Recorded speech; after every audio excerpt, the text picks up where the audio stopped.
The second installment is going to introduce the core strategic concepts of friction and the OODA Loop. Let's get started. One common factor in all types of conflict and competition is friction. This is the stress and problems we encounter while trying to achieve a strategic goal. Marine Corps Doctrinal Publication 1, Warfighting, states, friction, these problems may be mental, as with indecision over a course of action. It can be external, imposed by enemy action or mere chance. Friction may be self-induced, caused by such factors as lack of a clearly defined goal, lack of coordination, as in between you and others, or unclear or complicated plans. So there's a lot of things that can cause friction, but there's three principal sources we'll focus on in this series: people, information, and complexity. Complexity being the interconnectedness of variables. First, people, individuals or organizations, which are stuck with individuals. These parties have the ability to affect your situation.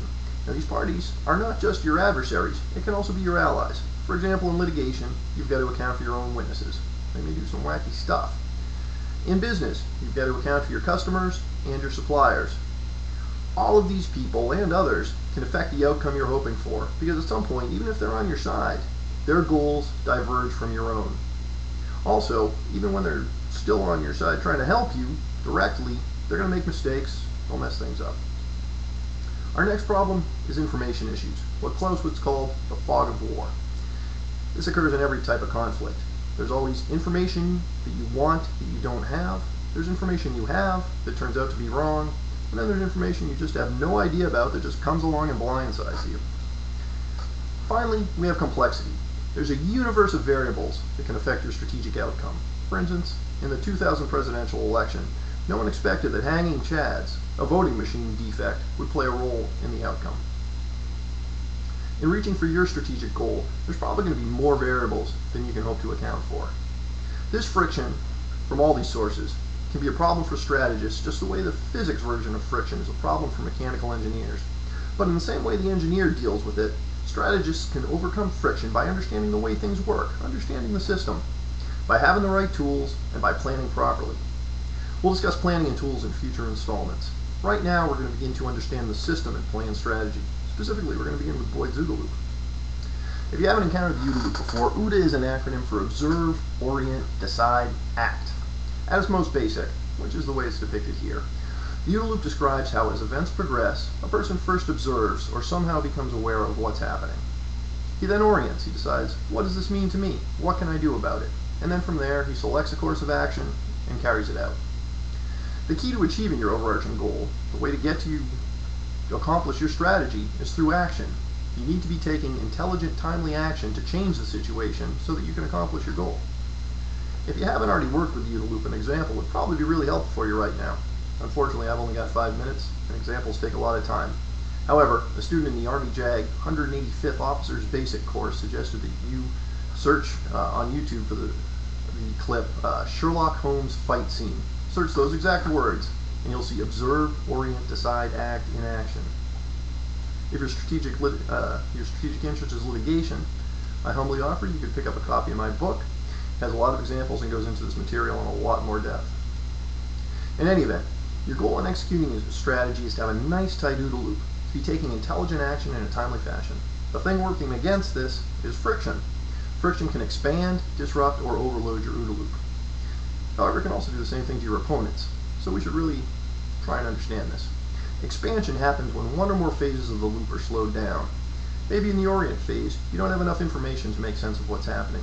Maybe in the decision phase, you're facing a dilemma. None of your options is appealing.